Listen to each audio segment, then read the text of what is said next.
John, I don't know how you did it, but you're taking up the whole screen. I'm sorry.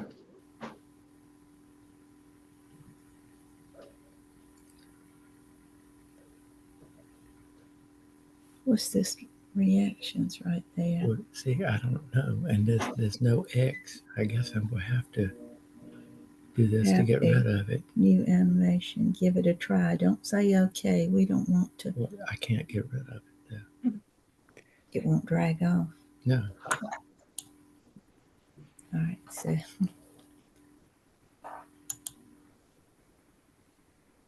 raise hand. Oh, I guess it just stays somewhere. What's this more down there?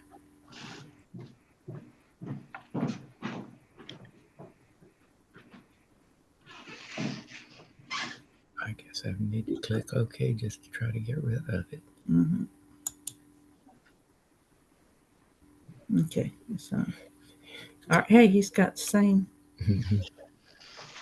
situation sitting up right there.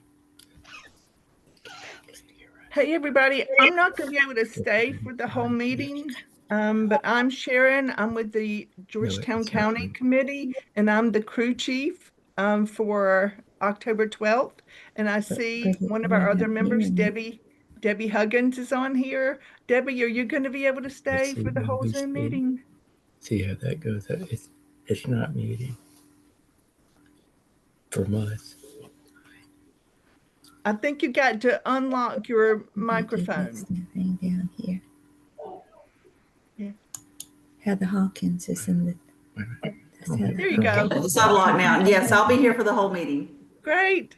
I've got to take off for another meeting, so I'll listen to the recording, and I don't really have any questions, but I wish I could stay for this meeting and see everybody, but I'm here at the museum, and I got to take off for another meeting. Okay. Thank you, Sharon. She's Cheryl, whoever Cheryl is. Right. Heather, I'm not hearing anything. I'm not saying anything. Let's see. Can you hear me now? Can you hear us? I can hear y'all. Can you hear me? Yeah. Yeah. Yeah. Maddie, you still can't hear? Not. What's wrong with the I don't hear nothing. I don't hear We're talking. anything. I don't know. Others can hear, so I don't know, Miss Maddie. Heather, I can hear you. This is Debbie Huggins. Thank you. Yeah. All right, I'm going to mute my microphone again so I can just listen.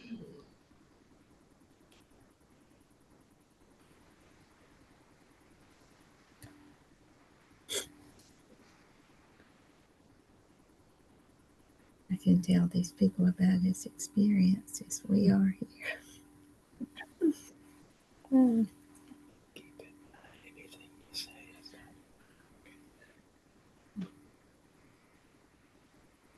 It's not right.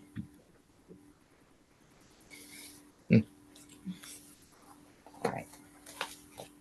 I've got notes here, so I know what to do. How do I do it?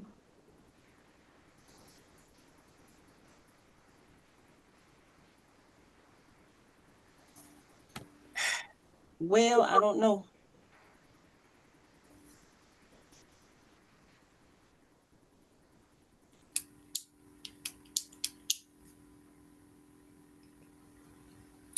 I think she doesn't have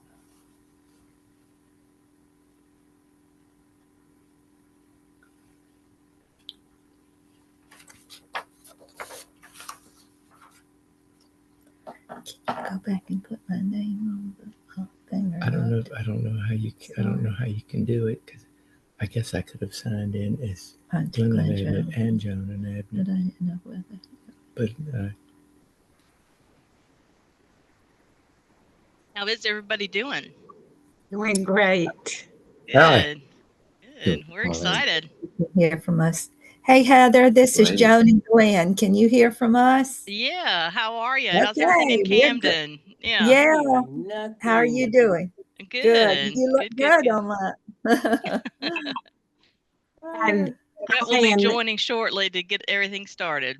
Okay, Oh, I'm yeah. Kay James, and I'm joining from Calhoun County. Thank you so much, Miss James. Yeah. You're welcome. Yeah. Hey, Kay James, it's Pam Harrison.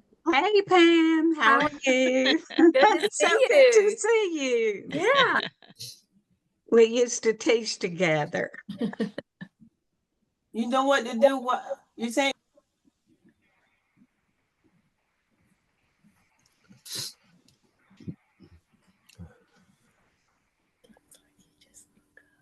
Got somebody joining from the State Museum. That's great. Awesome.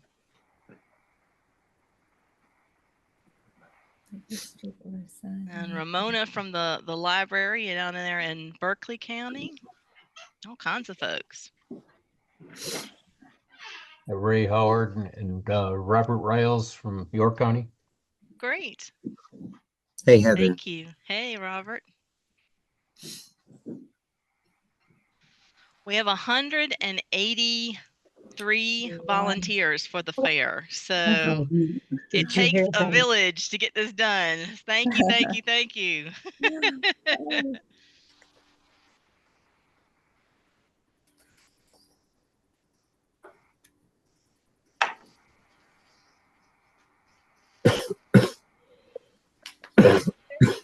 I'm Bessie from York County.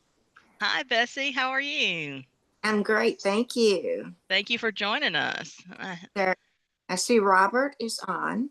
Hey, Yeah. Bessie. Howdy And from Ray. Robert Bobby Walker, York County. Hey, Dr. Bobby. Bobby. Yeah. Hey, Heather. Hey. It's Chris. Am I? Chris.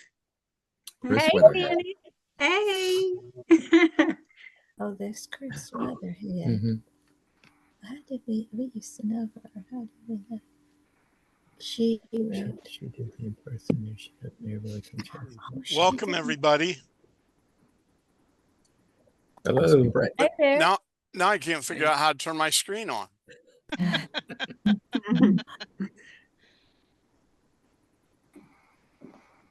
Got Martha in Georgetown and Brett, welcome to the world of Zoom meetings.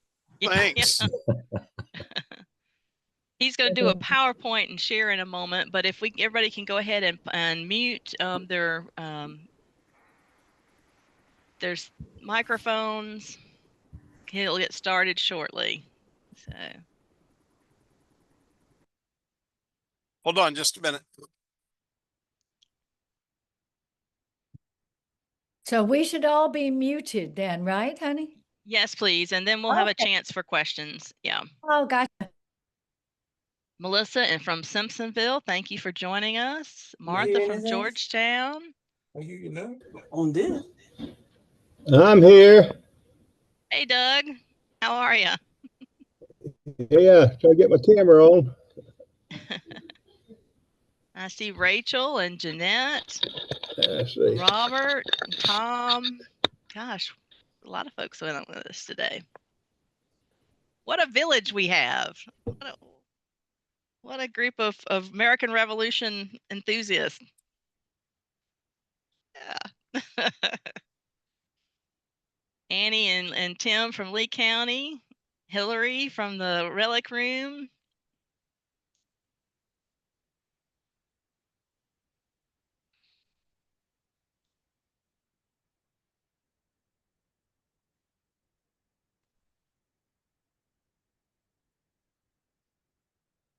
Yeah, y'all bear with me. Something's still not working quite right with my camera. I have the tech crew working on it. You don't have your slide over your camera, do you?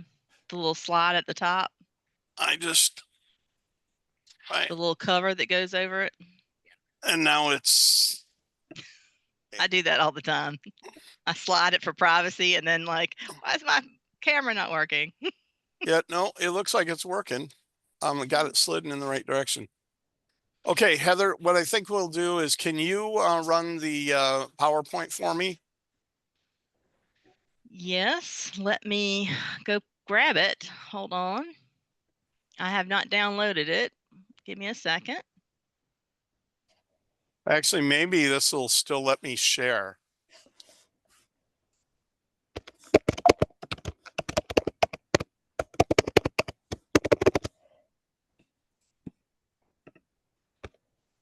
Yeah, well, I actually, can anybody see that now, or did I blank everybody? No, it's not sharing. Now it is. Okay. Well, let's see if we can make that work then.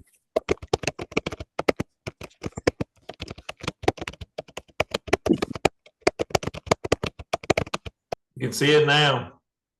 All Yeah, right. if everybody else can mute for us. I got it. I see it.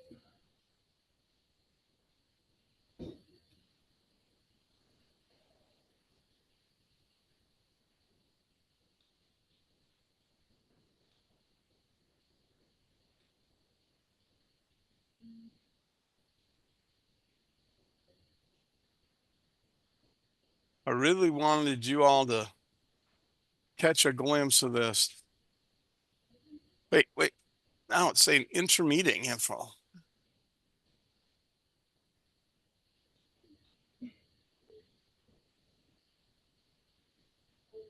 This meeting is being recorded.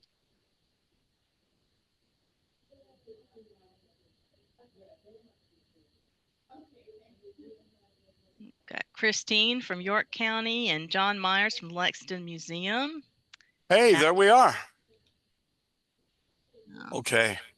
I think I've saw it. Well, so you can see in the background, we're getting ready for the fair. We don't see your camera yet, but Brett. Oh, okay. Let me unshare. Stop share.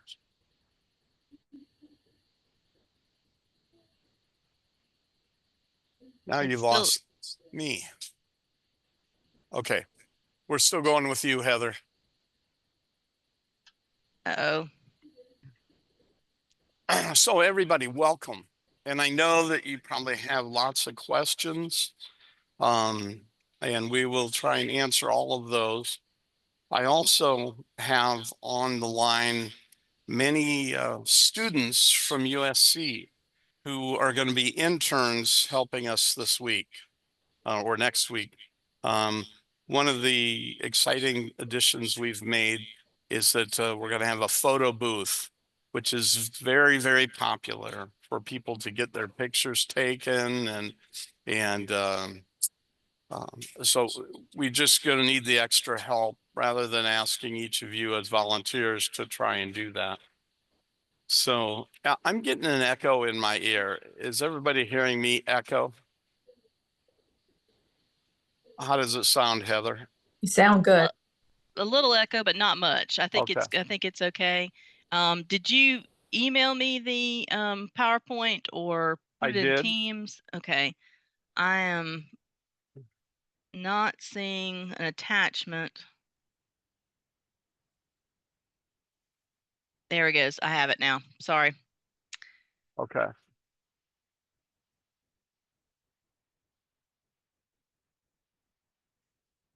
You ready for me to share?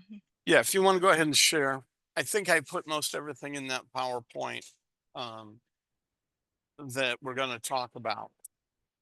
So apologize for the sound in the background, but we're still building out.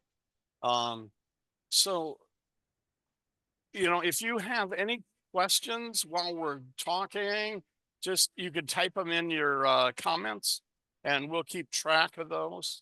All right, Heather, let's go to the next slide.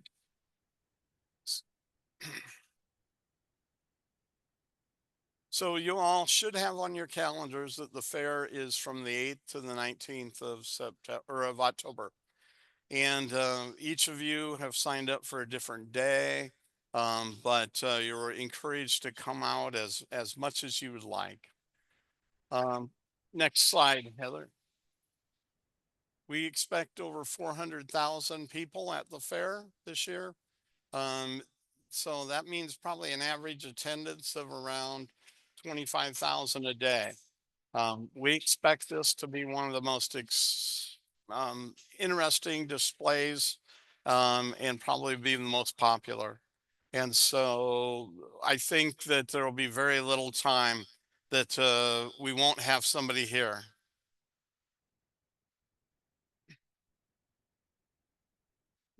All right, next slide, Heather. And this is just a picture to show you what the space in the rough building looks like. That's the empty room that we are now transforming into the American Revolution. Next.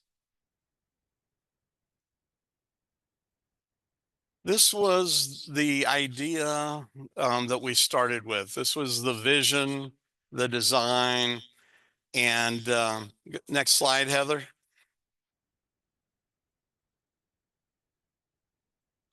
This is what it looks like as of yesterday. And we're continuing to build out. So we've held tight with our vision, and you know what we want to do is make this a site that anybody that walks in feels that they're going to be immersed into this American Revolution in South Carolina. Next, Heather. Here was a design. Next, Heather. Here are the actual panels. So those are the back walls of the exhibit, and there'll be vinyl flooring that's being put in right now. And people can walk up to these sets and feel as if they're walking into time. Next. And in the middle of that boardwalk that you all saw in the first slide, we want to put a map. And along that boardwalk, we're going to depict historical sites in South Carolina, and then we'll mark them on this map. Next, Heather. That's the actual map on the boardwalk. So it's very large size. Let's go next. So we want this exhibit to be immersive, educational, interactive, and memorable. Next. You will be volunteering, and here are some of the things that you may already have questions about. So the fair hours each day vary. Most days it opens at 11 o'clock. On weekends or Saturdays, I think it opens at 10 a.m. On a couple of days, it opens at 12, and then runs typically until 9 o'clock or 10 o'clock. So for each day that you've volunteered, you should be aware of the hours that are that are open that day. The next is your tickets.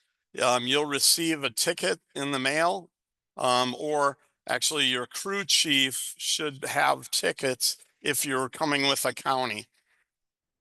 And those tickets are there for one admission, and then also will be parking. And so you will have a parking pass as well. These tickets and parking are for the same admission gates as everybody else. They're not special lots or special ticket entries.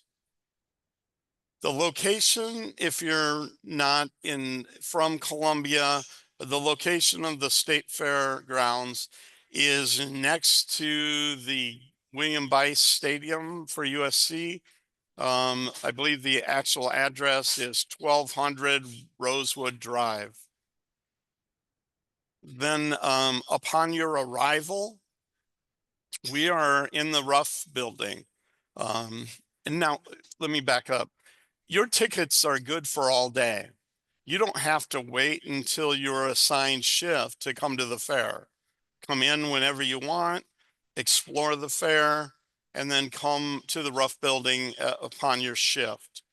Or if you have the first shift of the day, just come to the Ruff building and we'll get you started. Now, the rough building is located at the very north end of the fairgrounds, and there is a large rocket that stands right in the center of the concourse.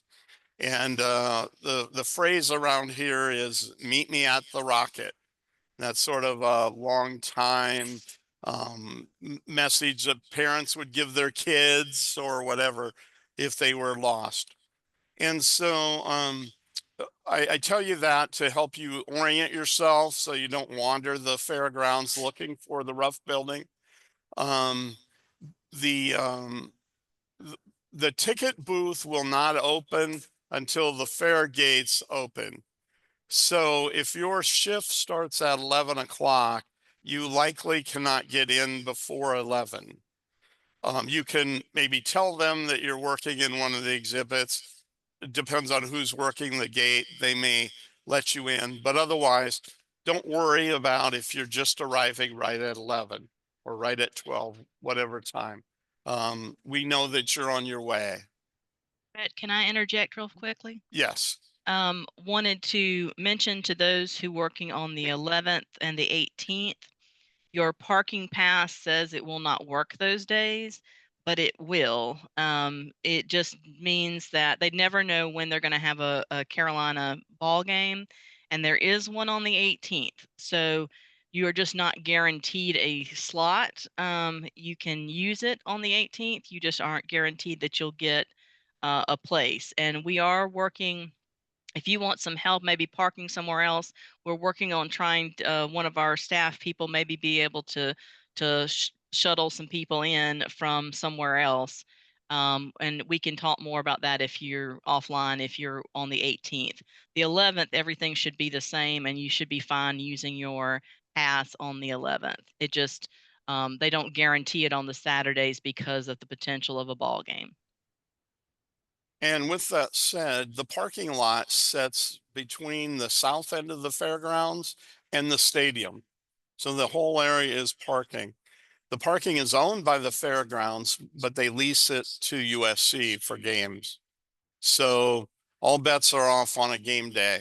And the game on the 18th, if you're working, starts at noon. The fair opens at 10. My guess is parking lot will be filled by 8 a.m.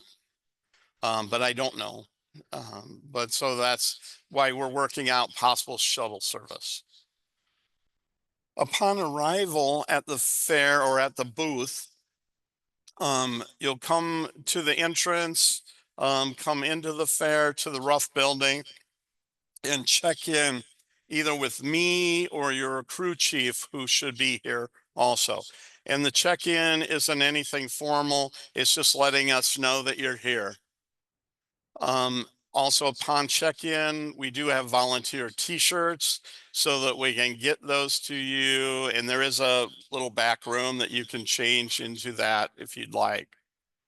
And then the first thing I'd like to suggest anytime you have a shift is to take a tour for yourself of the entire exhibit.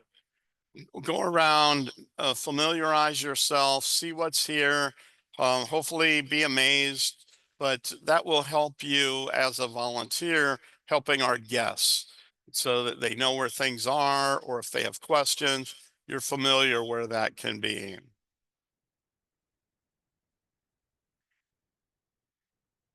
All right, I see a question from Robert Ryle. Robert, we will find that out. We'll find that out. Okay, next, what are the duties of the volunteers? We will, primary duty is to welcome the guests. In the front of the building will be what I call a volunteer area or a guest area. And that's where we'll have brochures, things to hand out. But we want to make sure that people feel welcome to walk into the building and walk around. So you would be the first point of contact for people that are coming to the exhibit. There are 2 doors, but we're only have volunteers stationed at one door, on the main door. that comes in from the main concourse. You'll help direct people to the displays that they're looking for or interesting things. You might have somebody walk in and say, hey, do you have any cannons? And you can point out where the cannons are located. Or we saw somebody talking about uniforms. Where are the uniforms located? So you'll just help direct people. You'll answer questions. You're going to get questions about where was this cannon, or is this cannon real? Or, you know, if you know the answer, great. If you don't know the answer, maybe one of the other volunteers does or something. But my guess is you're volunteering here because you have a real interest in the American Revolution and probably have some knowledge that the other guests may not have. So I want you to feel comfortable sharing what you know. You know, I'm going to pick on Robert Ryle. My guess is Robert is going to talk to everybody and tell stories to everybody. And we're going to have to shoo people out of the building because Robert has cornered them. You can go ahead and laugh to yourself, Robert. I'm still not going to let you come off mute. We're going to distribute materials. I'm going to have a screen in just a moment that will outline all of the materials that we have to give out. But that will be your goal, is to distribute those.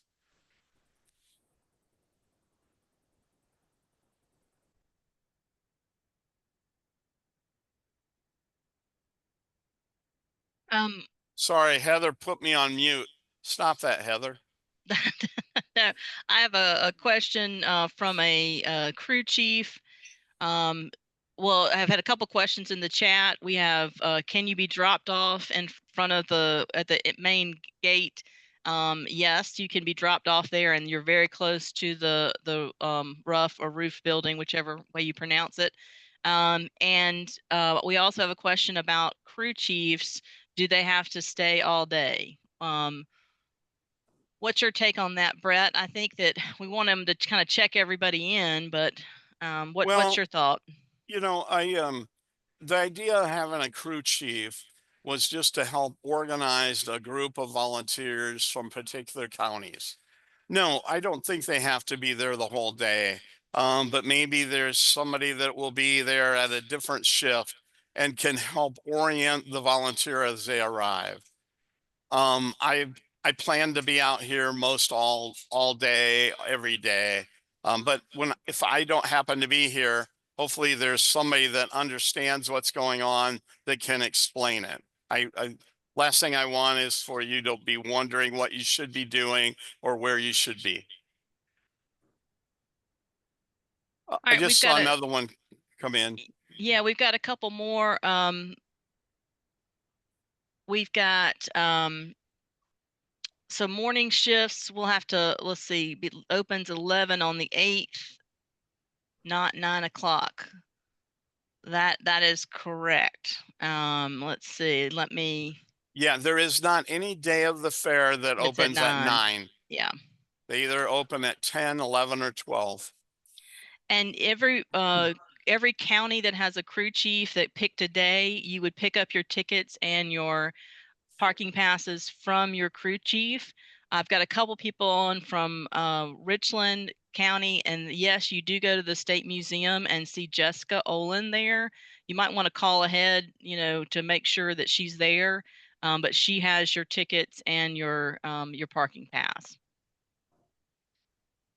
Let's see.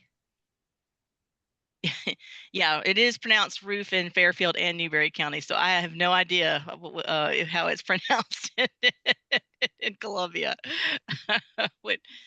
If I had my way, I would have changed the name from Rough to SC250 building. Yeah, he tried. He actually tried to do that. So he tried to change the name of the building. So back to duties of the volunteers. I think I already covered that. I'd like you to interact with guests and share your knowledge. again, going back to the first slide, we want this to be educational, memorable, immersive. So whatever you can share, that's the value of you as a volunteer. And then the last thing I'm going to ask you to do, and I'm going to demonstrate it here, is to assemble tricorn hats. We have the, oh no. Heather, I need you. I was going to demonstrate it on camera, but you can't see my camera. Can you grab a tricorn cat around the corner in one of those boxes? And these hats are a flat piece of paper, and they need to be folded in half and a latch on them. And then there's a way just to kind of put a crease in so that they sit right. And what I'd really love, if we're going to be a success, I want to see these tricorn hats on kids all over the fairgrounds. So we want people to leave the building with a tricorn hat.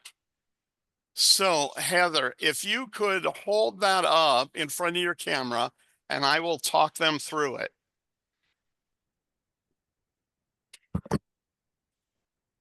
Okay. The tricorn hat is I do flat. think Molly is a bit freaked out Molly? by Lori's email. Oh, all right. Okay, so we have this hat, it's flat. You fold it in half.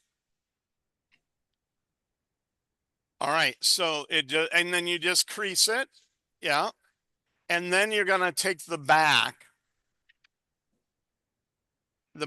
and there's a little tab.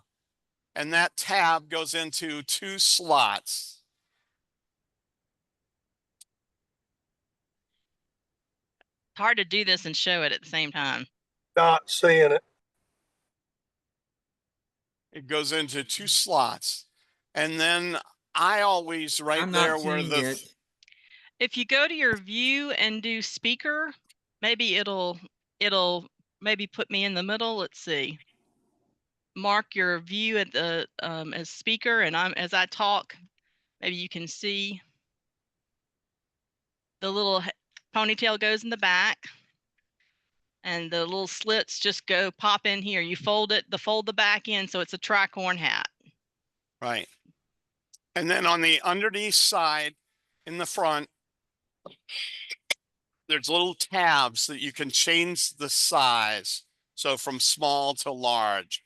Now, That's what I'm hard to finding, do. yeah, what I'm finding is that those hats don't hardly even fit kids. So I just already go ahead and open them up a little bit. But we will show you that hat in person the day you volunteer. But that can sometimes be a 1-person constant activity, especially if we're busy in the booth. All right, Heather, let's go back to the slideshow. Excuse me. Next slide, Heather. Then here's a list of the items that we're going to be distributing at the booth. Well, at the exhibit as a whole. And these items will also be at the volunteer booth. There will be an exhibit brochure. And that's the kind of thing that, think of a map of the exhibit, that people can pick them up and then they can find out where things are at. Or read. So if they don't want to look at everything, they can learn something they want to go look for. I have stands that will have those in at the doors so people can pick them up, but you'll also have them available and ability to hand them out. Hey, just a minute, everybody. Oh, good to see you. The fair exhibit is drawing people in to see it early. So I have a lot of people greeting. All right, second on the list is the tricorn hat. And we just saw that. That'll be at the booth. Third, we have a scavenger hunt that we're going to have. It's a 10-question. Kids are going to be able to do it, and but it'll be something for them to do as they go around to all the exhibits. We have wristbands. The wristbands that you see, it says "Get Revolutionary" on it. Let's see. Skip that. Skip that. We will have an activity book, and this will be, Catherine, maybe you can describe more of what's in the activity book. This has been put together by the State Library Association. Sure. The little booklet has a lot of just background information from our website primarily and some other sources. But it's got sort of it's more for kids to do at the fair or to take home. It's got word scrambles, word finds, little places for them to color in indigo or the state flag, design a state flag, that kind of stuff. So it's sort of taking the information that is out there and making it just educational and interactive for kids. Thank you, Catherine. If anybody hasn't met Catherine, Catherine's with our staff. She's our education director. Then we'll have hand fans. As we suspect, South Carolina gets hot and humid. Those hand fans hopefully will be popular, but they also have a message. If you'll notice, everything has our logo or a message or something. We will have stickers for the kids. We'll have temporary tattoos for the kids. Yet to be determined if we're going to put those on or let them do it themselves. But I'm sure somebody will show up with a squirt bottle that we can get those on. Then the last thing we have, and this will be something that you do at the volunteer stand, is there will be a "I signed the Declaration of Independence" sticker. You won't see because of my slide, but we have an oversized Declaration of Independence on the wall.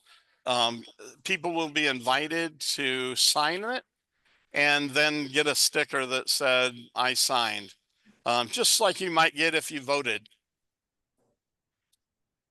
Heather? Yes. Sorry. Oh, next slide. I think that's it. No, there should be more. Okay, maybe I got an old version. Let's see. Give me a second. Okay. Let me see if I have another version here.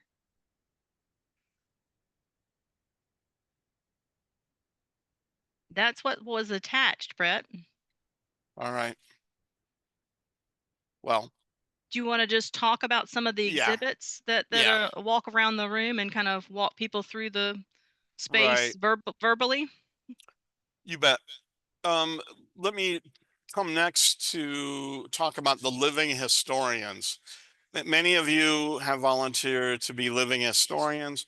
Those are folks we're asking to dress in period clothing, maybe present on the stage of the fair. And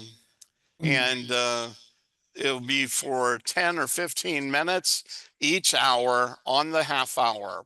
We will have a schedule by the stage that people coming to the guests will have an opportunity to see. They can sit on benches, watch a presentation. So for instance, if Robert Ryle is speaking, he's going to portray the clergyman that he portrays.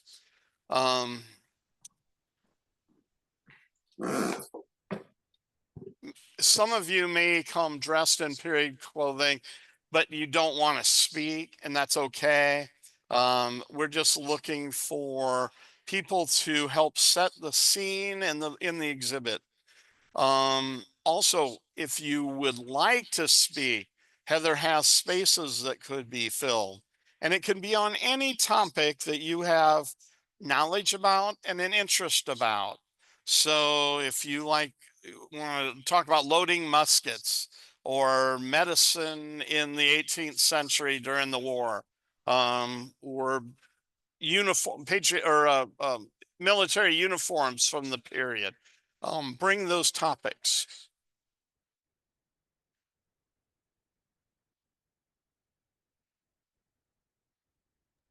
Brett, you want Catherine to speak about the wishing wall for a second and let people know what's going on with that? I'm going to do that in just a second. Okay. Yeah. So as we go around the room, I'm going to give you a list of the different displays. And in my definition, I'm calling the entire building the exhibit and individual sections displays. So the first thing people will come upon is a display about patriots versus loyalists. And that's an attempt to try and show that this was truly a neighbor versus neighbor war, why sides were picked. Next to that will be a historic map of South Carolina.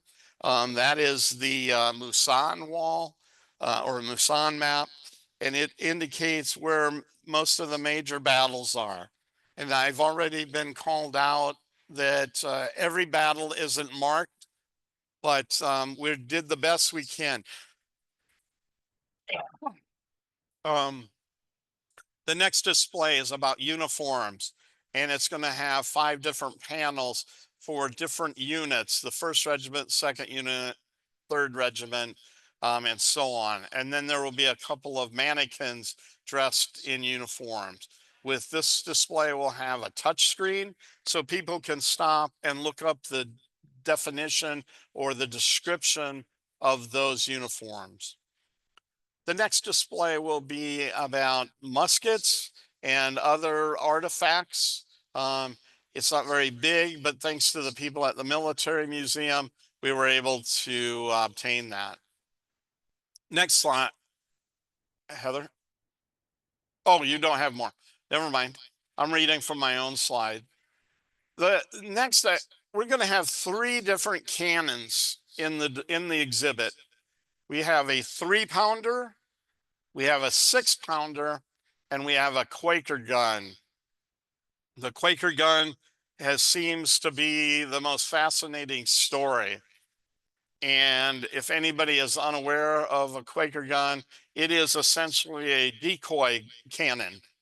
And it's made out of a log, made to look like a cannon from a distance. So that'll be an interesting stop. Next will be the SC250 Charleston display about Carolina Day. Catherine, do you want to describe what you all are setting up for that? Sure. We're going to have a display that's really framing the Battle of Sullivan's Island, June 28, 1776. So there are 2 kind of pop-up panels that'll give the narrative about the battle and why we know it as Carolina Day, the effect on our state flag, as well as the story of Sergeant Jasper. So we're going to have a backdrop in the area of the painting of the Battle of Sullivan's Island from the water, with the ships blasting away at the Palmetto Fort. The 2 pop-up panels that'll have the narrative and some other information and images on those. And then we have a video monitor, which is going to be on a loop. And I think it's really exciting. It's just finished.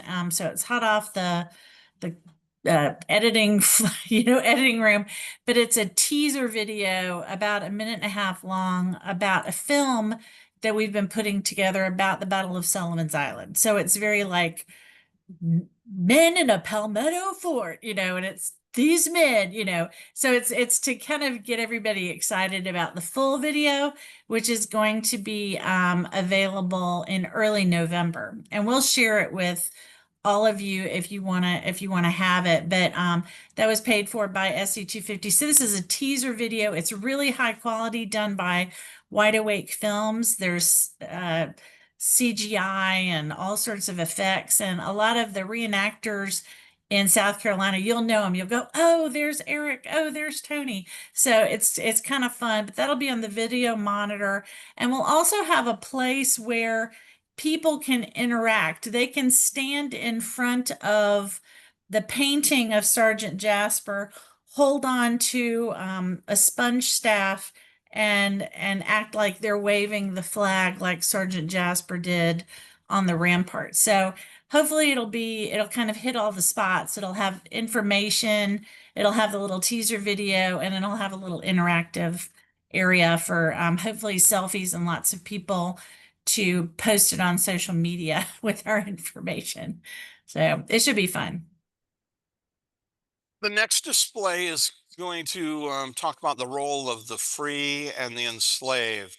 You know, the people of African descent played a pivotal role in the American Revolution. So we wanted to make sure that that is displayed. Now that is a display that's coming out of a grant that was offered.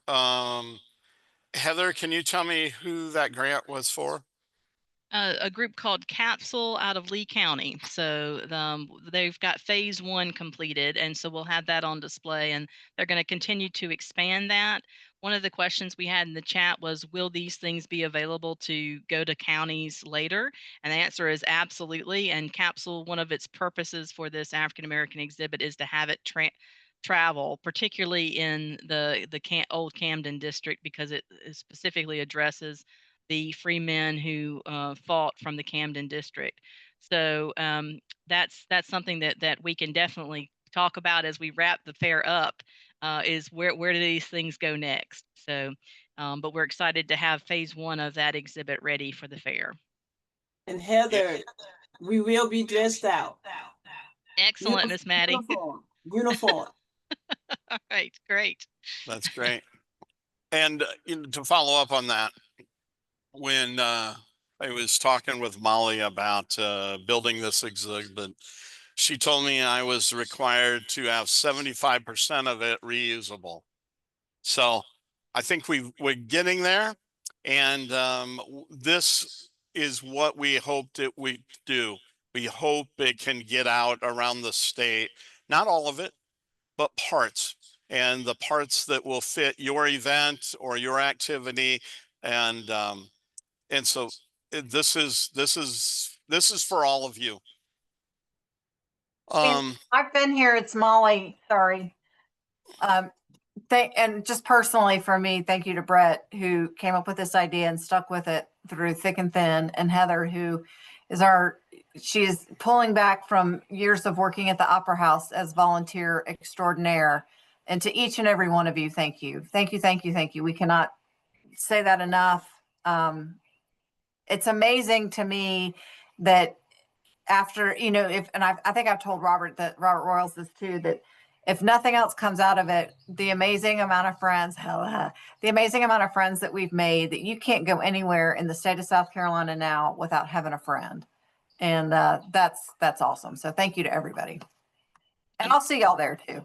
I'd like to say ditto, Molly, because we have, I said earlier, we have 183 volunteers who will be working the fair. So that is extraordinary. Thank you, everybody who's making this happen. Now, quickly, we'll try and move on through. I'm so sorry you can't see the work going on behind me, but all the landscaping has just arrived. So we'll have a display from the National Park Service that's going to depict all of the 3 national battlefields that are in the state.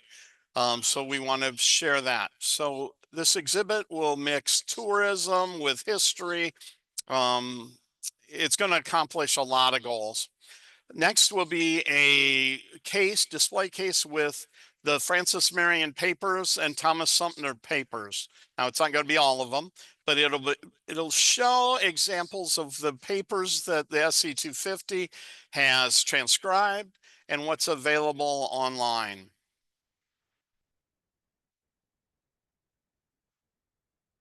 The next display is going to be panels that highlight the heroes, the heroines, and the scoundrels of the American Revolution. and it has bio pictures of each of those individuals.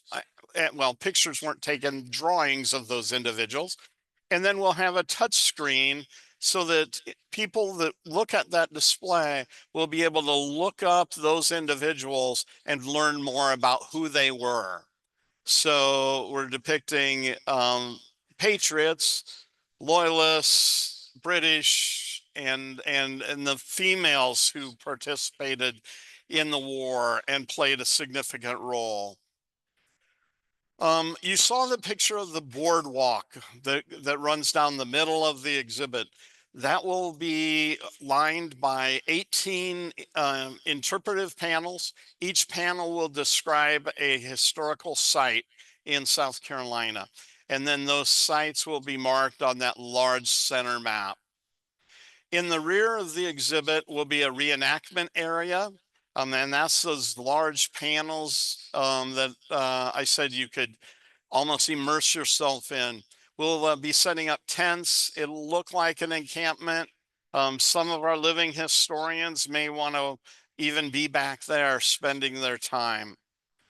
Next, the Catawba Nation has been very generous to agree to set up a display, and we can tell the story of the role of the indigenous Catawba people and how they supported the Patriots' cause.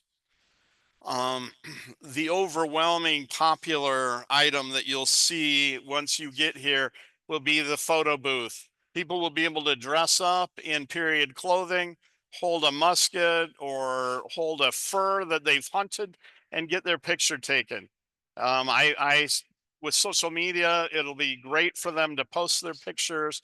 It'll be great for them to make a holiday card picture.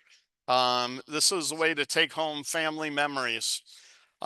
This is where our staff of interns will come into play. On any given shift, you will be able to interact with 2 to 3 interns from USC. They're all from the history department and they're all honor students. So my first encounter with them has been fantastic. And when we're done with this conference call, we're going to continue a conversation with them. So be sure and meet them while you're here. Then we have what we mentioned earlier. It's called the 250th anniversary message wall. And this is a chance for people to write a note to what their dream of the future is. And they'll be able to write that note, and we have a mailbox. They'll put those in the mailbox, and every day we will change out the messages that go on this wall. So people can stop and view the wall, read messages from people, and then we'll archive all of those messages that have been collected during the fair. Catherine, do you want to make any comment about that? That wishing wall was kind of your idea. Yeah, as I'm not really sure what it's going to look like, so I haven't seen it. But the idea that we're kind of riffing off of is something that the Smithsonian did in collaboration with a group called History Made by Us, and they're the only group that is actively working to reach out to Gen Z young people. So there's a Youth 250 and an organization called History Made by Us, and they've worked with the Smithsonian. They did a wish wall at the Smithsonian asking the question, what does America mean to me, or what's my wish for America? There's multiple ways to do it. So if any of you who are in different counties, if you want to have something like this, you can do it any way that suits. You could have it in a town park, a community center, or anything. So it's an idea that you can take back to your own particular county. But just asking the question, what's my wish for America? Apparently, when they've done this around the country, especially at the Smithsonian, the answers that are very, very positive and unifying seem to be, the overwhelming thing. We wish people could talk to each other, and just great messages. And I think it'll be very inspiring to see what people's wish for the next 250 years is for America. So anyway, take a look at that as you experience the fair, and I'm happy to send you toolkits and resources if you want to steal that idea or use it in your own counties. Great. Thanks, Catherine. I appreciate your leadership on that. And Molly has assured us that when she's the director of the commission in 50 years, she's going to pull all those out and post them, and there'll be 50-year-old messages. So I'll have to be reminded what the heck I was doing with them in the first place by then. Ha ha. no, you're the director, you're the CEO of 300 SC300. So oh God, Brett. the next display is about women in the revolution. Heather, you created this display. Do you want to talk about that? I borrowed from many other researchers, so thank you everybody who did all the research before me. It was a joy to pull some of those together, some of those great stories of the women who were the backbone of the revolution. So check it out when you get there. I'm sure I've missed somebody. Some of them will show up in the heroine section as well, so I didn't want to duplicate. But we've got some good stories to tell, and if you know more, we'll keep adding to it. Then this state library is putting together a genealogy display. It's not going to be very big, but it's going to give some information about the process of tracking your genealogy. So I think it'll be a nice, valuable resource. Next, so excited about this.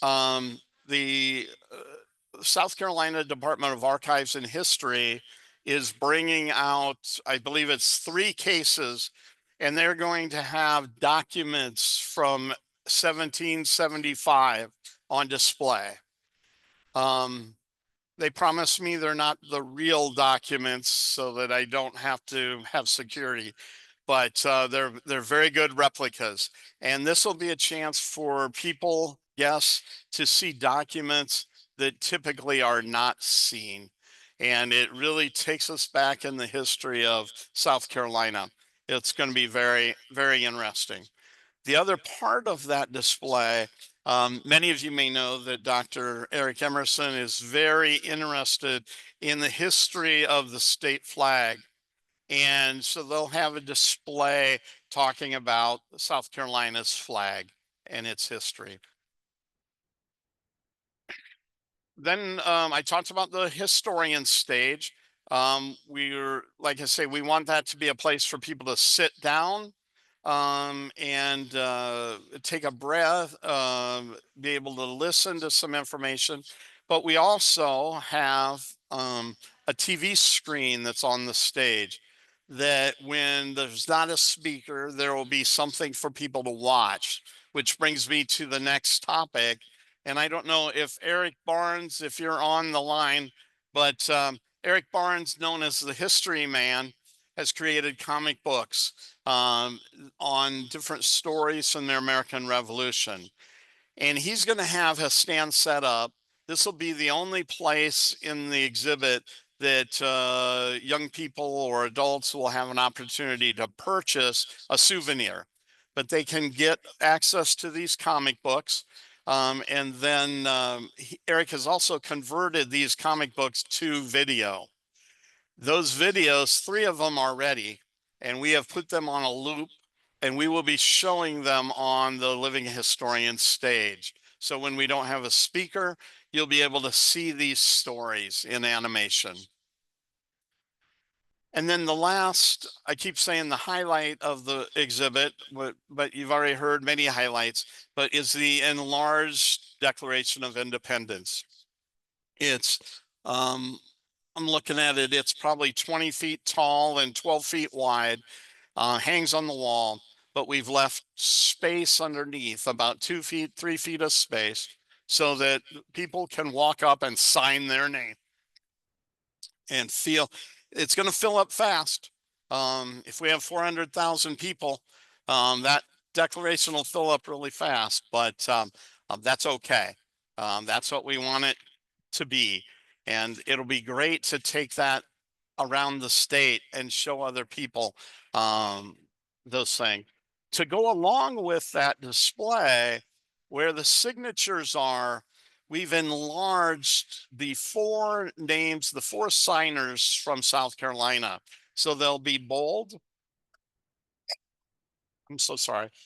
They'll be bold and stand out. To the left then of the declaration is a display that will have the portrait images of those 4 people.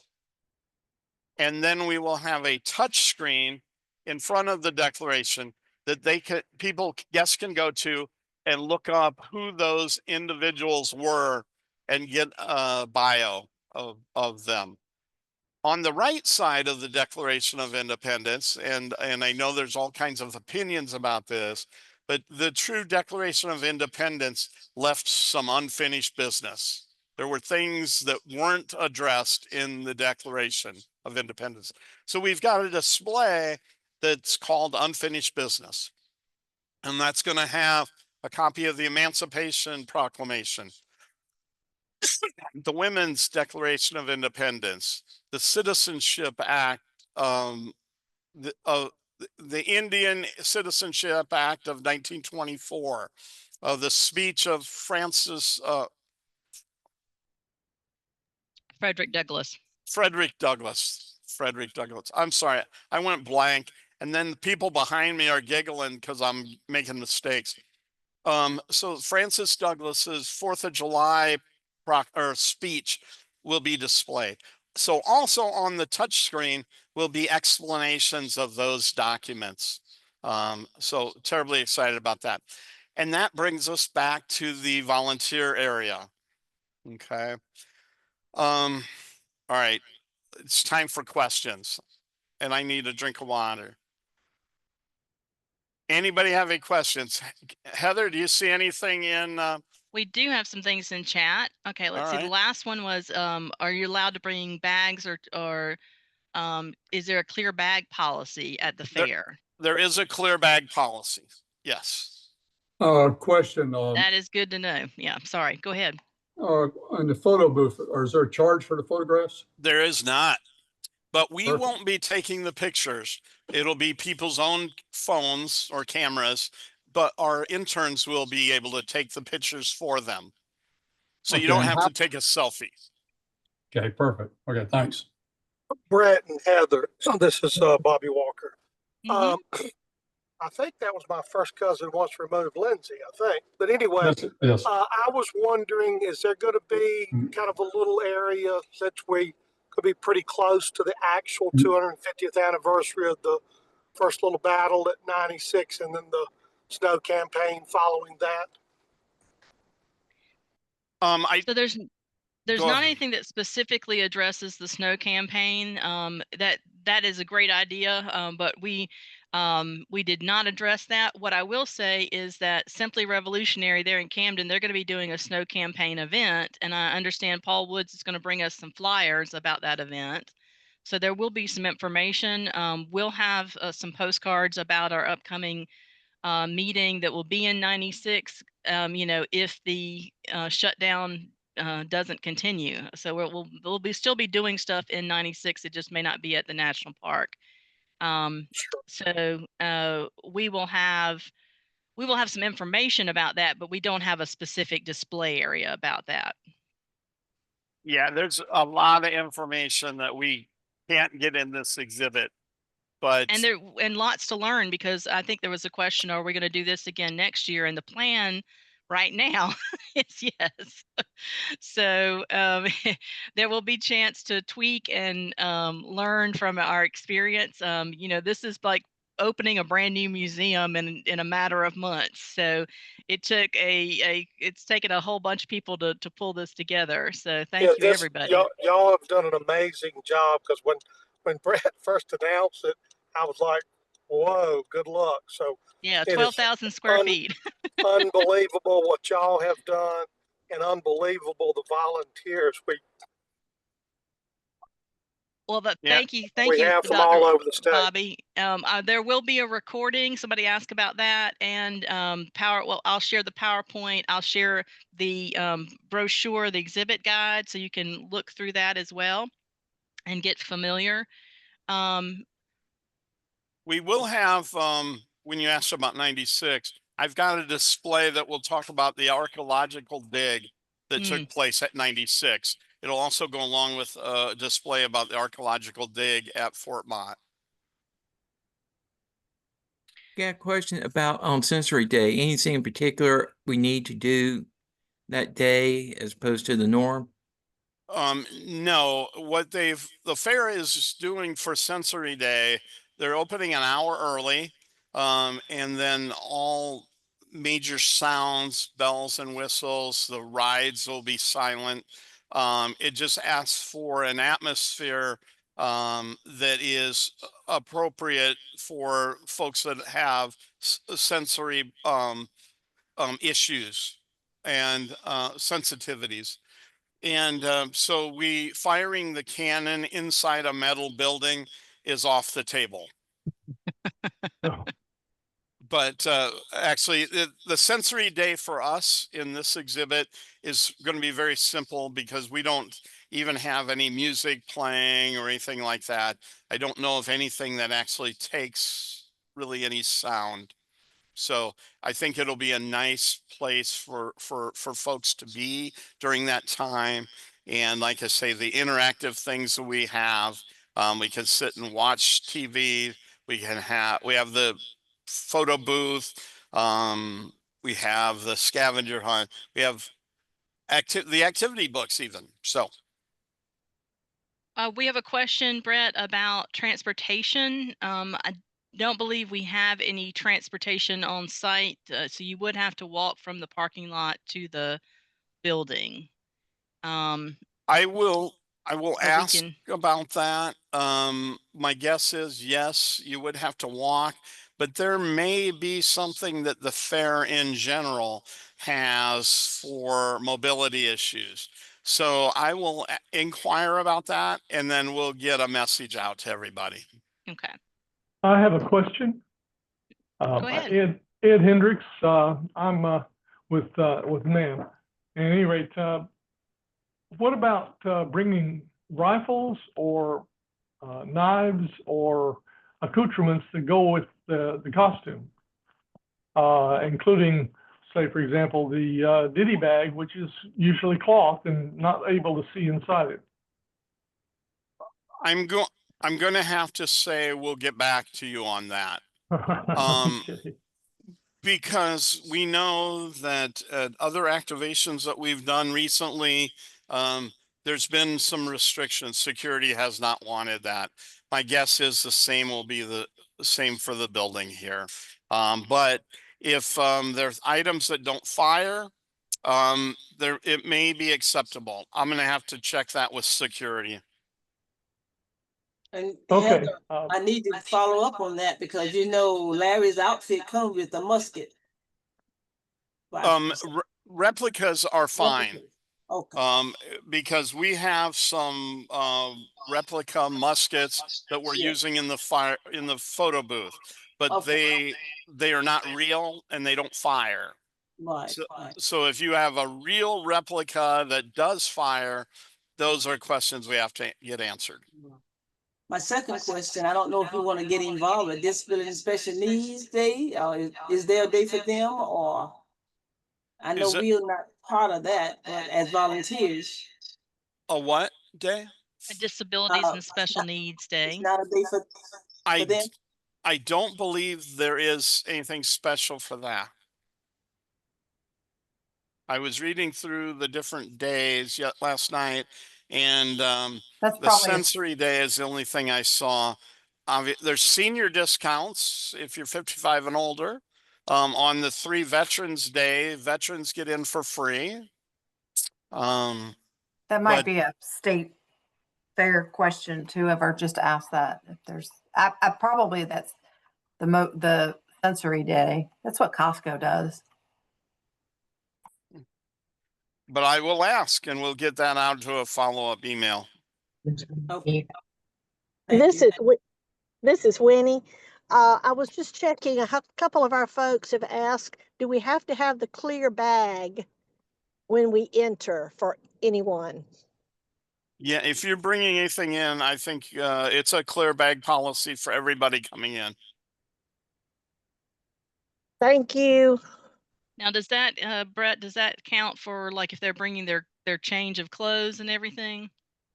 They've No, gotta... because I'm assuming that can be inspected if it had to be. Again, I go back to the bag that almost every Revolutionary War soldier carried, and I'm just wondering, do I need to just not bring it, or have them inspected? I would have it inspected. Okay, if no it's problem. part of your costume, Yeah. or part of your period dress, Right. that would be best. Okay. And explain, How about if chairs? there's any question, explain that you're part of the SC250 exhibit and that you're a reenactor. Okay. How about the chairs? I was thinking about bringing the chair and sitting in it. Oh, we'll have chairs. Yeah. Well, this is a period chair. If you want to bring it, you can. Okay. Sure. Thanks. But you said you are going to provide chairs for the Yes. volunteers. Yeah, the volunteers will have chairs. You'll have a place to take a break. We're attached to a restroom that's inside. It's not a porta potty. Pepsi is going to be our provider of beverages. So we will have Pepsi or Pepsi products and water available for the volunteers. Behind the large sets that you saw in the picture is the area where we're going to have for volunteers. There's not as much room back there as I had hoped, but that's where you can take breaks.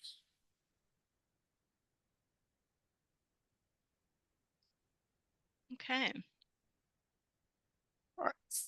Any other questions? Questions? Yeah, it's Robert. Yeah. Yeah, just a comment to Ed and any other reenactor that is concerned about whether or not to bring a reproduction firearm. If they kind of poo-poo the idea of doing that, then maybe a workaround for that would be just to bring the lock and demonstrate how a firelock mechanism would work.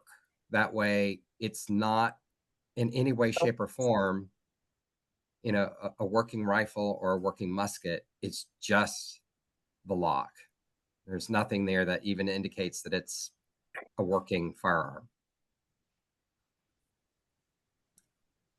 And for the living historians, if you do want to have a musket as a prop, I do have 2 of muskets available as part of our photo booth. So you surely could use one of those if it was part of your period clothing.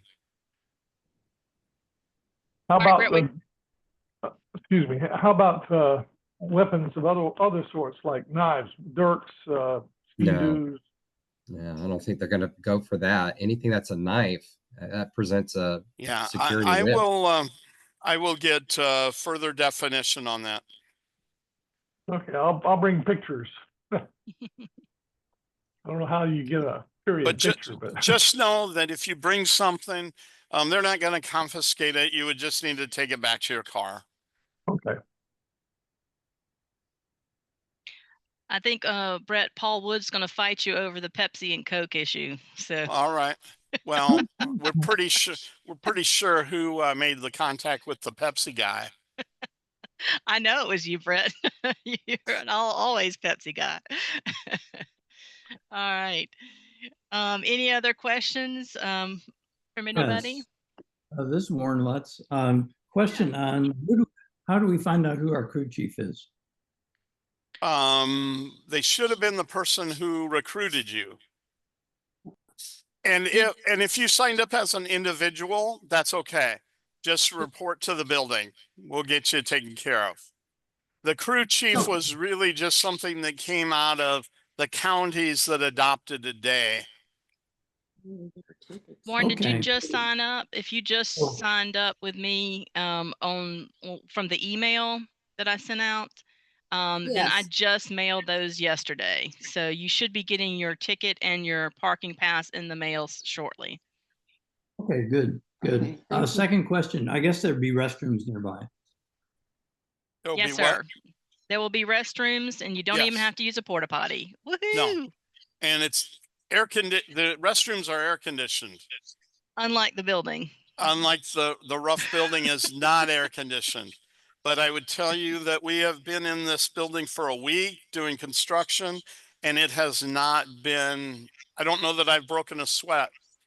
That either means that I've been sitting too much or not working hard enough, or it's plenty comfortable here. Several of you put in the chat that you'd be interested in doing a 10-minute talk. I put in the chat the link to sign up for a slot if you're interested in signing up for a specific time to do that.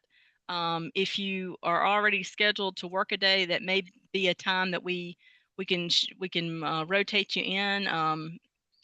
I know, Jeanette, you're here for 2 days, and we've got you down for the 10-minute talk. We've got some others already. Chris Weatherhead, we've got you down for a 10-minute talk already. Robert, we've got you down. So if you have any questions about that schedule, let me know. Or if you have any questions about your schedule, what time to show up, if you will email me directly, and I'll put my email in here, and I will double check your schedule and email you back directly. If you just want to shoot me an email, there's my email there.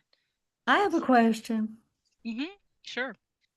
Heather, if I told Doug Doster and Winnie I would be there from 12 noon to 3 that day, can you give me a rough idea of how often I might be speaking in the course of any hour? Something like that? Sure. So I had you down till okay, so only till 3. So I'll change that. All right. Then you'll present at 12:30, at 1:30, and at 2:30. So you have Let me get that down. 12:30, 1:30, 2:30. So it's every 2:30. hour on the half hour we'll have a presentation. Very cool. And what is the ideal amount of minutes? You say 10 minutes? 10 minutes is about the attention span of somebody at the fair, I think. All right. So we'll go from like 6 to 10. Okay, great. Perfect. Thank you. Thank you. Thank you. Great job, everybody. All right. Yeah. And like I said, if you have specific shift questions, just shoot me an email and I will email you back with your shift and time frame, and we'll go from there. Okay, everybody, I put my I'm phone sorry, number. I just thought of one other question. I just thought when I'm done with my chat and I'll be in period clothing, I could then be handing out information and greeting people and whatnot. Whenever I'm not doing, then I would go back to wherever that's happening and welcome people, hand out materials or whatever. Exactly. And you may find that as you've finished your comments, people that are sitting there may have additional comments. So you might stand there for 5 or 10 more minutes talking to people. Sure. And that's perfectly okay. Okay, great. Thank you. All right. And then I put my phone number in the chat.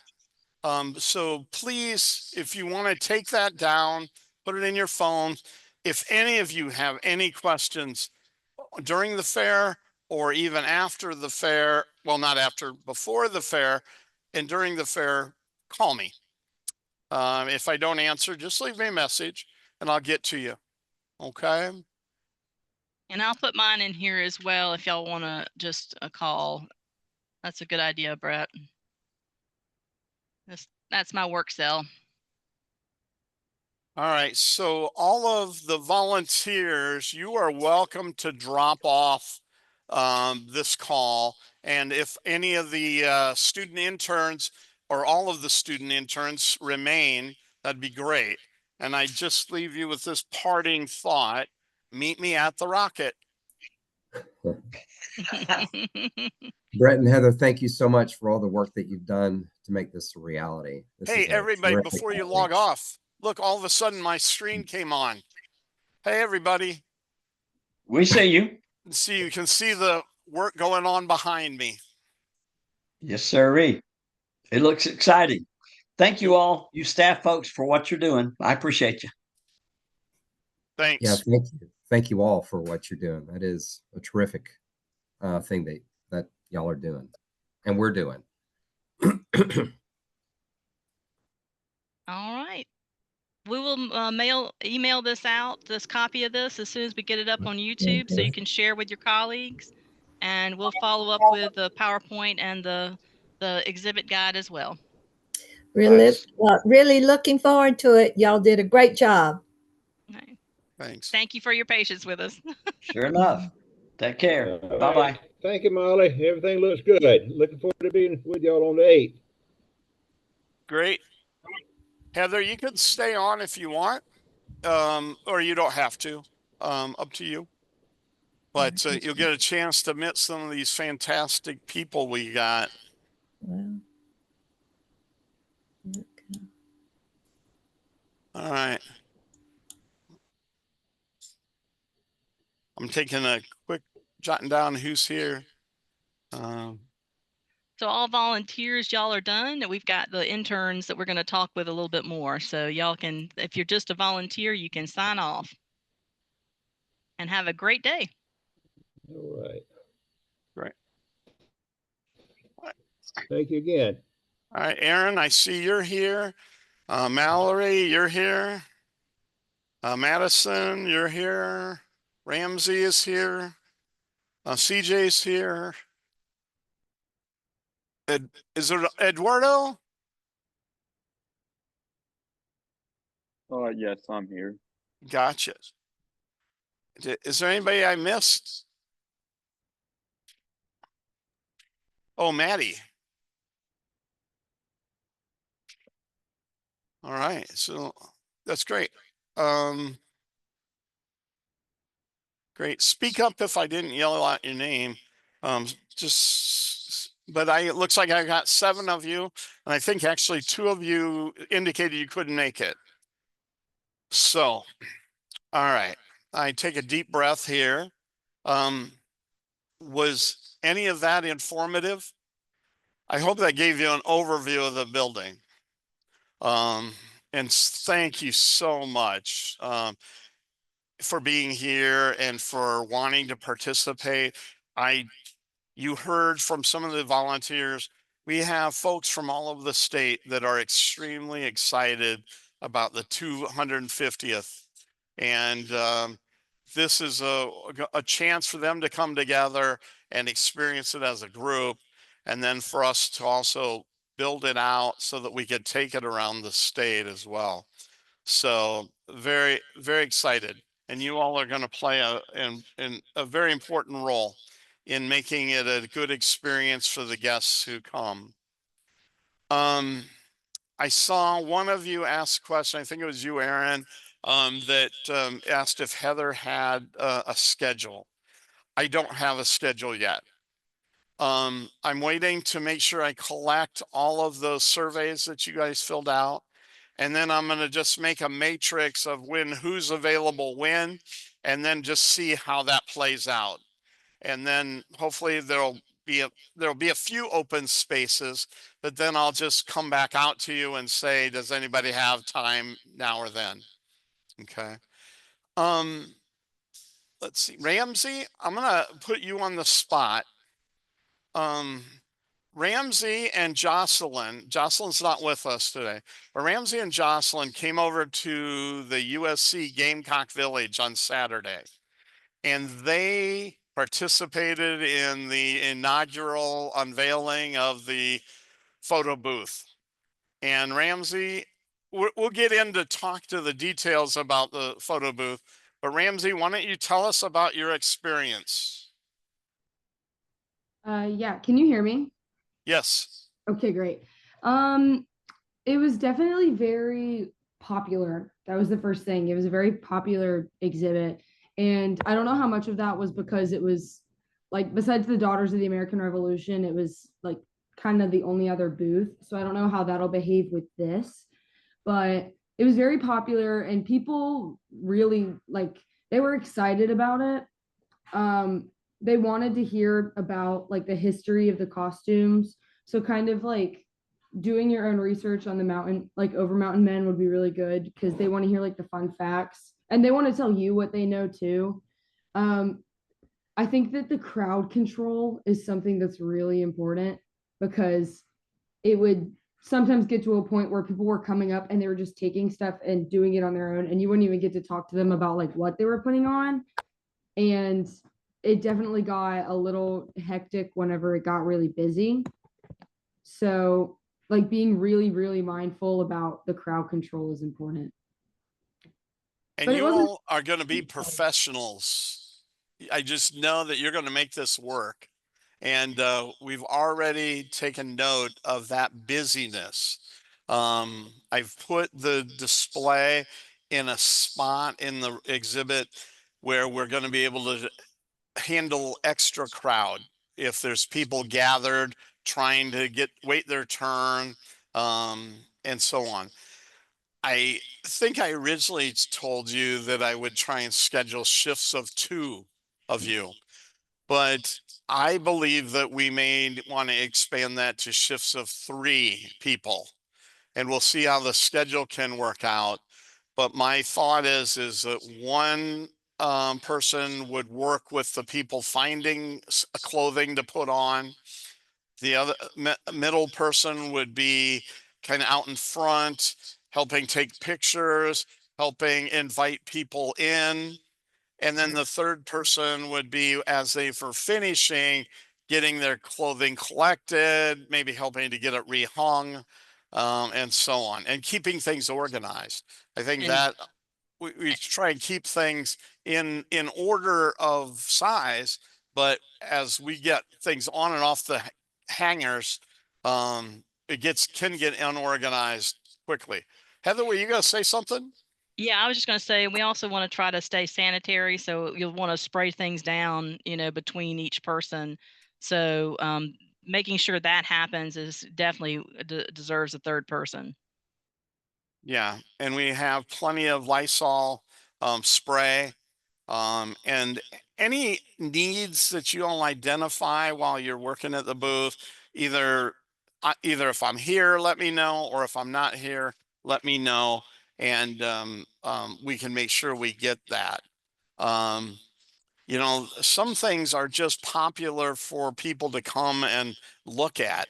They were very thrilled to see pelts and tail feather or tails.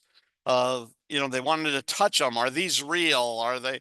And so what we want to try and get is people from messing around. We want to keep things flowing if we can. Maybe next year we can look at having a sort of an outdoor interactive area, but this year we want to get people in and out. And I think Ramsey, you found, and Jocelyn found, people were asking questions about a variety of historical American Revolution things. So bring with you anything you already know, bring with you things that you learned from this exhibit, and then I'll try and get you some other information that will help you prepare. There's nothing we have to study for. It's nothing you have to learn. It's just the informational tidbits that somebody else might not know. You share with them, hey, did you know the first Tea Party was really in Charleston and not Boston? People are going to be amazed at that, and so on. Well, and this is the anniversary of the Over Mountain Victory men, that they just finished their march, or they're in the middle of their march to Kings Mountain. So that's, I don't know what the shutdown has done for that, but they typically this time of year is when they do their march from Virginia down North Carolina, Tennessee and come into South Carolina for and they overnight at Cowpens and then go up to Kings Mountain for this celebration this weekend. Of course, that's been canceled due to the shutdown, the federal shutdown. So this is the time period of when they would have been doing this Over Mountain Victory March. So learning a little bit about the Over Mountain Victory Men and just backcountry militia. We can also just call them backcountry militia attire because so much of the war in South Carolina was militia. So and they would have probably looked like some of these mountain men that we've got the display to look like.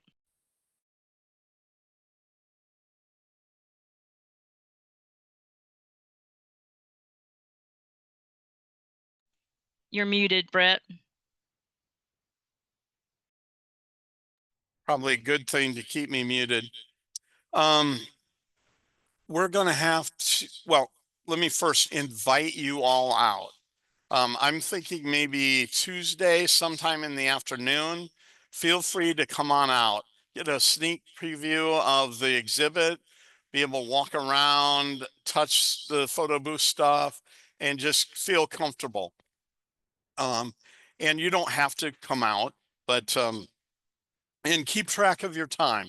If you come out for that or this Zoom call, I'm paying you for all of it. Okay. Let's see. So the task, when you arrive, you're going to already know what to do and where to go. So go to the photo booth and jump in. If you're relieving somebody or if you're the first person in the morning, make sure that everything's in order and what you need, or if there's any supplies, you get those lined up. If you're switching shifts, be kind to your coworker or your cohort and make sure everything's organized for them. If you're the last person of the day, again, be kind to your cohort for the next day. Try and make sure everything's hung and in order. Okay. And then this is really just a how the guests feel. If they want to come and get their picture taken, we're going to invite them in. I'm sure they're going to see it taking place and they're going to want to be involved. Now, if we're not busy, if I have 2 or 3 of you, maybe one of you can peel off and help out the other volunteers doing some of the things that they're doing. But by you all being out here multiple times during the exhibit, during the fair, you're going to know far more than the volunteers who are showing up for the first time. So if I don't happen to be on site, I'll rely on you to just, make up the answer to their questions if you have to. All right. So, let's see. Where do we go? All right. Let's talk about the business side. I sent you a contract. Just send those back to me when our director signs them. I'll send you back a copy. But then we have those. And at the end of all of this, you'll send me just a letter, an email that can serve as an invoice, essentially. Say I worked this many hours at this out $15 an hour, and it comes to this total. And I'll combine your contract with that, and I'll submit it to our finance people to get you paid. Okay. I know some of you have had questions about signing up for the vendor number. Has anybody had success doing that, or is everybody having trouble? Hey Brett, it's Erin. Yeah. I think I had success. I had some trouble with figuring out there's a section where we have to explain what item we're essentially what service is. Yes. Someone on our Phi Alpha Theta group helped me with that. And I haven't seen anyone else talk about it, but they had said education instructors classes for public was what we put down. That's great too. Yeah. I haven't heard anything in response to it though. Yeah. No, understand that for the state to write a check, they have to have a vendor number, but one size doesn't fit all. Typically, the vendors are selling a product or something, that a service that you're buying. And since you're not actually employees, you're essentially a contractor. And so what your service is educational interpreter. And if you hear back and have a problem with that, let me know and I'll run some interference or find out exactly how to do it. But I'm telling you this now because it'll save time when you want to turn in your bill, your invoice, of getting it then. Okay. Did anybody have trouble with the survey, filling out the schedule requests? Okay. I haven't went in to look today I think the last I saw there was 7 that had been submitted, but I'll figure out who those folks are that haven't and get back to you if you haven't. What I plan to do with the schedule, why don't you give me until Sunday to get a schedule out so that you can go ahead and plan your days all the way through the 19th. But I'll just put out a blanket schedule, and it might have holes in it. And if it does, and it's a time you want to work, let me know. We'll fill you in. And if there's a conflict, I understand things come up, but I'm hoping with 10 of you, we'll be easily able to switch and match and make it work. And if I'm going to try and schedule 3, but even if we have 2, Ramsey will tell you that the booth can work with 2 people. Okay, so that'll be fine if we had to.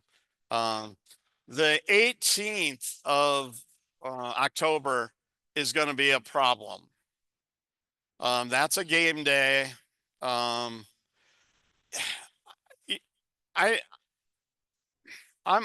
open this up for a conversation.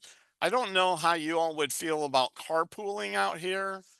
But I can get you a pass in, but my thought is, how do I don't have 10 passes and you don't need them for every day. And so then we get into this business of trying to pass passes off to other people.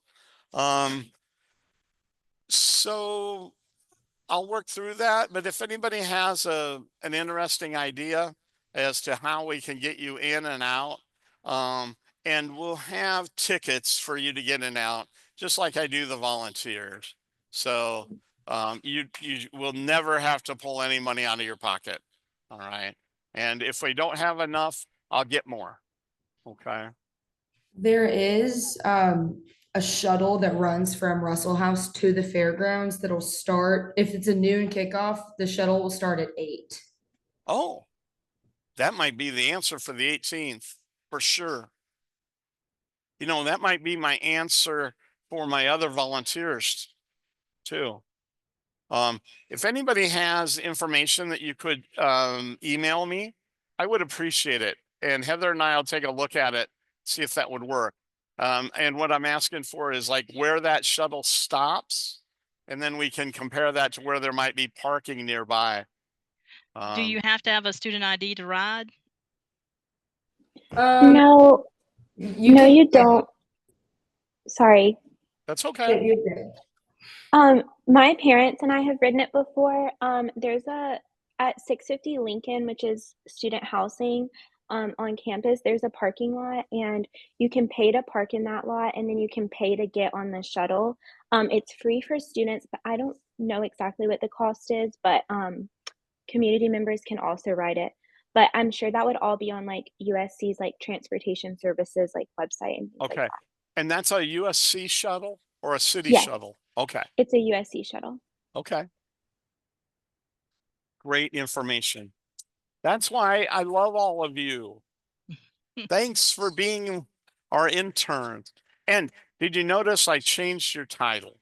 We're calling it historical interpreter. So for your resumes, you don't have to put down internship. You put historical interpreter. I hope that helps.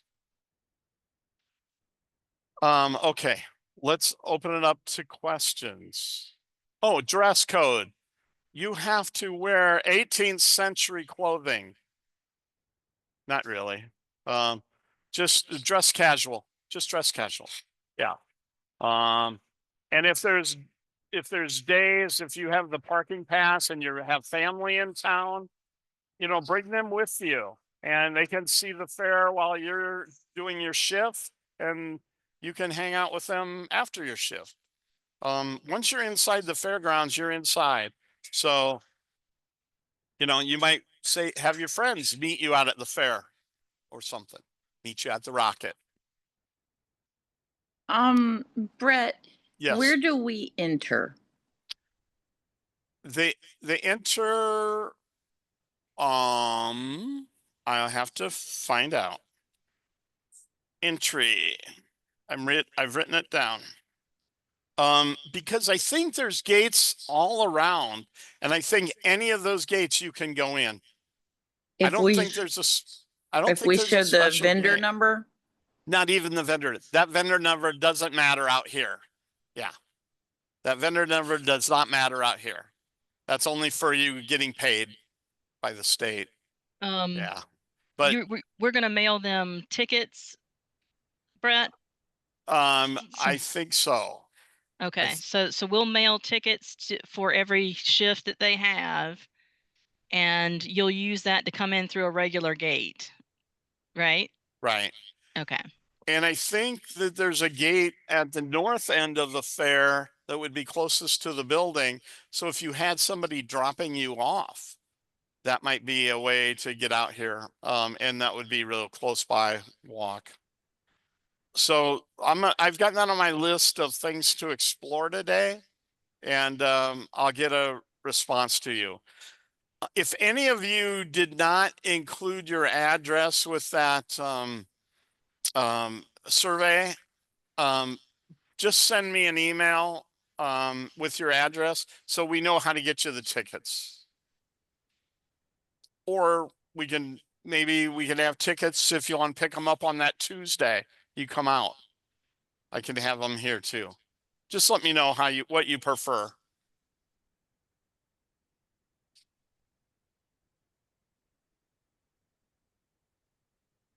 Heather, what else am I missing? What do they need to know? I think that's the main thing is we've got to get these tickets to them so that they can get in and get parking and everything. So, and as you probably heard earlier, the parking passes that we'll send you, they do say the 11th and 18th do not work, but that is not true. It just means that they're limited parking on game days. So, I'd definitely investigate that shuttle on the 18th if you're working. Yeah. And do all of you that live or are on here, do you live relatively, are you in Columbia or the metro area, or are any of you commuting?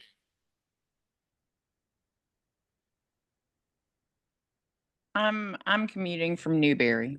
Newberry. Okay. Oh, you're from Newberry. I'm from Newberry County. I saw the Hawkins and I won't lie, I wondered. Very cool. Well, and our director is from lives in Newberry. Lives in Newberry. Her name's Molly Fortune. She lives on Main Street. Molly and Heather used to be at the Opera House. Okay. Let me know about any Opera House internships if you know of any. Well, talk to Ann Smith. She's our contact there. She's the executive director. So. Oh, I am writing her name down. Yeah, Ann Smith. She's very nice. And now you can get a referral from SC250. I might take you up on that. I haven't had a short commute ever since I left Piedmont Tech. So. Well, Aaron, I'll try and keep into consideration your commute as we schedule. I have a daughter. She's 4. I have babysitting with my mom and my dad, and they've said, "Oh, this is a great opportunity. We've got the girl, but there will be some days where I'll have to pick her up." Sure. Most of my conflicts are school related, and Yeah. I sent those to you. Yeah. Well, you let us know. Or even if it's working till 9 o'clock, if it's stopping earlier than that, that's great. I'm happy to work with each of you around your schedules. Okay. Appreciate that. And if any of you want like show and tell at your class and need to have a speaker come, we can send you a speaker on the American Revolution, and maybe you can get some extra credit. Or if you want to display, or if you want to set up a photo booth outside. We're always looking for ways to reach those that are outside the tent, as we say in the office. Okay. Other questions? Great. All right. I see 2 people that are on here listed by iPhone. One is iPhone 45 and the other's iPhone. Who are you?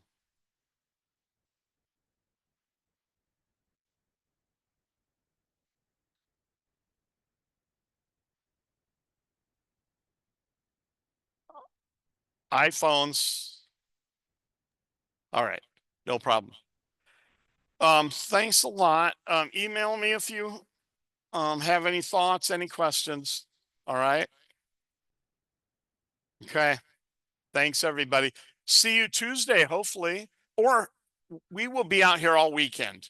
So you can stop by anytime. If you're driving by, stop by, see the progress. Okay. Doesn't have to be Tuesday afternoon, but all right.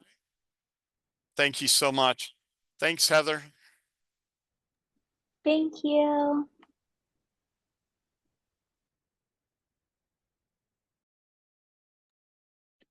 Hi. This is Eduardo. Had like a little small question about the tickets.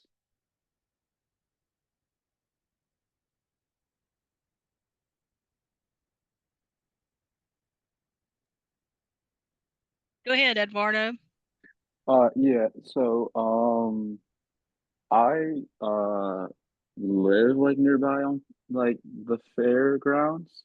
Oh, great. And yeah, and I was just wondering because to get tickets though, because I don't think I'll be available on like Tuesday afternoon, what you said, or the weekend.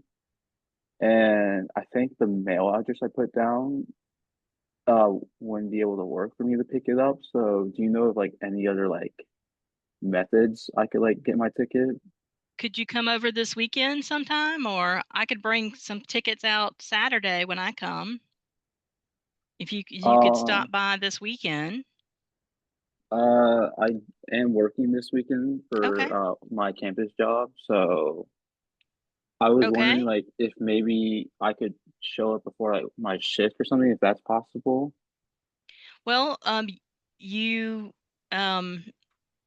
your first shift, since you'll be walking, right? So you're not going to need a parking pass. Yeah, I'll be walking. So if you're walking, then you have Brett's phone number. Do you have I his put it number? down. No, Brett's calling me. Hold on. Hello? No, you're still here. Eduardo was asking about can he call you when he arrives for his first shift, and you can bring his ticket out to him. Would that be possible? Okay. Yeah. Okay. So Eduardo, just let him know what gate you arrive at when you come to your first shift, and call him, and he'll come out and bring you a ticket and your tickets. Okay. Okay. All right. Great. Yep. And do you have Brett's phone number? It's in the I chat if you Yeah, I looked at the chat and I just saved it as a okay. contact Great. with Okay. his name and everything. Yeah. Yep. So you've got his number. Perfect. Okay. Good. Okay. Well, thank you. Yep. Thank you very much. All right. Have a good one. All right. You too. Bye-bye. Bye. Yep.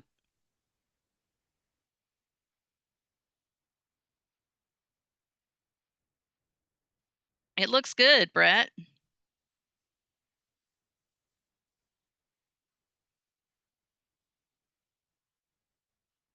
I can't hear you. You're muted.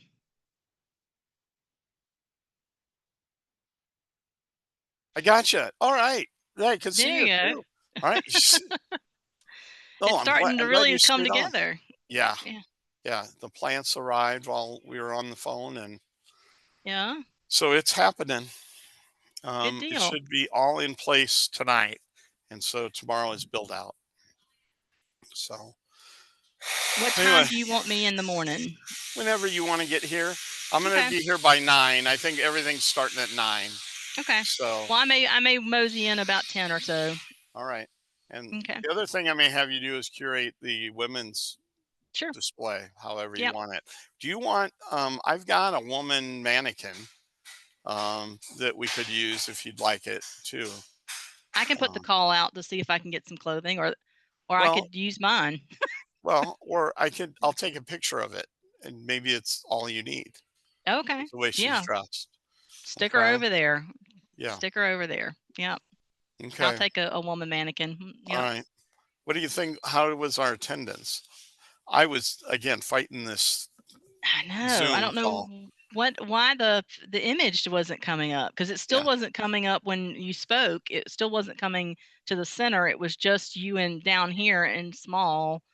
Right. So they didn't really get to see the close up of it. So I don't know Right. what was going on. That's the Yeah. way life. It's called live. That's the way Yeah. that works. In fact, let Yeah. me stop